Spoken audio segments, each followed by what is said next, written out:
Block red যেটি পরিচালনা করা হচ্ছে সেই ব্লক রেড পরিচালনার ক্ষেত্রে যেন কোনো ধরনের সাধারণ মানুষ, আমি শুধুমাত্র সাধারণ শিক্ষার্থী বলছি না, একেবারে সাধারণ শিক্ষার্থী সহ কোনো সাধারণ মানুষ, নিরপরাধ মানুষ যারা এই ধরনের নাশকতার সঙ্গে কোনো ধরনের সম্পৃক্ততা নেই, তাদেরকে বিন্দু পরিমাণ যেন কোনো ধরনের হয়রানি করার কোনো সুযোগ নেই। পুলিশ কমিশনার স্যারের স্পষ্ট নির্দেশনা রয়েছে এবং ব্লক রেডে আমরা এই কারণে সিনিয়র অফিসার ডেপ্লয় করেছি। সিনিয়র অফিসারের নেতৃত্বে ব্লক রেড পরিচালিত হয় সো দ্যাট এইখানে যেন কোনো ধরনের ব্যত্যয় না ঘটে, আইনের কোনো ধরনের ব্যত্যয় না ঘটে, নিরপরাধ কোনো মানুষ যেন পুলিশের দ্বারা বিন্দুমাত্র কোনো হেনস্থার শিকার না হয়। তবে অপরাধী যে তাকে ছাড় দেওয়ার কোনো সুযোগ নেই। সো আমরা নিশ্চিত করতে চাই যদি তারপরেও যদি কোনো কিছু ব্যর্থ হয় আমরা খবর পাওয়া মাত্রই আমরা যথাযথ ব্যবস্থা গ্রহণ করি। স্পেসিফিক যদি বলতে পারেন, এইটি কিন্তু অনেক পুরনো একটি শব্দ, গ্রেপ্তার বাণিজ্য। এই শব্দ, এই যে দুইটি শব্দ গ্রেপ্তার এবং বাণিজ্য, এই শব্দ দুটি কিন্তু অনেক আগে থেকেই প্রচলিত।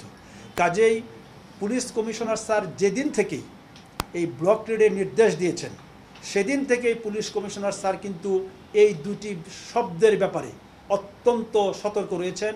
আমি ব্যক্তিগতভাবে সাক্ষী হিসেবে রয়েছি। পুলিশ কমিশনার স্যার সবাইকে নির্দেশ দিয়েছেন যে এই ধরনের কোনো সংবাদ যদি পুলিশ কমিশনার স্যারের কানে আসে সঙ্গে সঙ্গে দায়ী ব্যক্তিকে শুধুমাত্র প্রত্যাহার নয়, তার বিরুদ্ধে একেবারে সর্বোচ্চ আইনগত ব্যবস্থা গ্রহণ করা হবে। এখন পর্যন্ত আমার জানা মতে বিভিন্ন থানায় প্রায় 52 বা 53টি হত্যা মামলা দায়ের করা হয়েছে।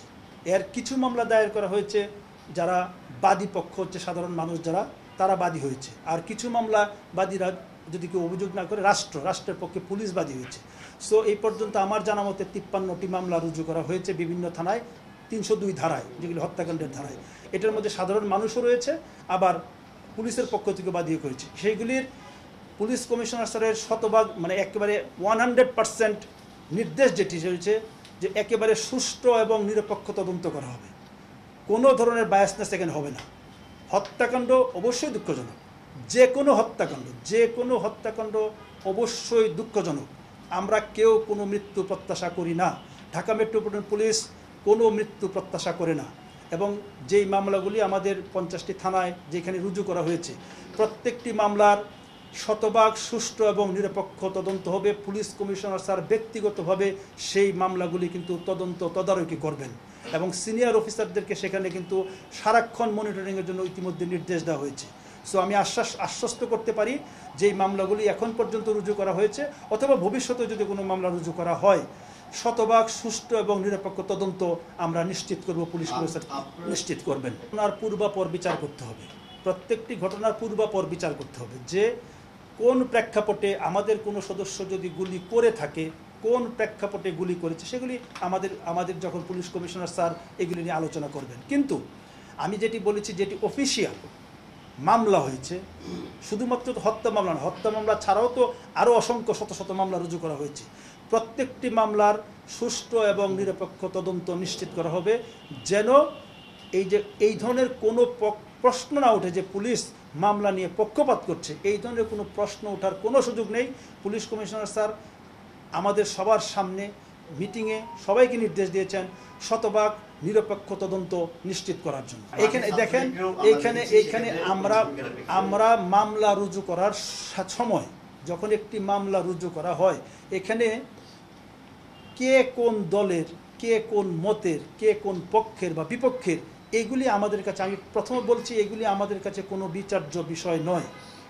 মামলা সাধারণ মানুষ যারা মামলা রুজু করেছে, আমি বলছি কিছু মামলা পুলিশ রুজু করেছে, কিছু মামলা যারা সাধারণ মানুষ রুজু করেছে। সংখ্যা আমি ঠিক এই মুহূর্তে মনে করতে পারছি না, 52টি মামলা হয়েছে হত্যা মামলা।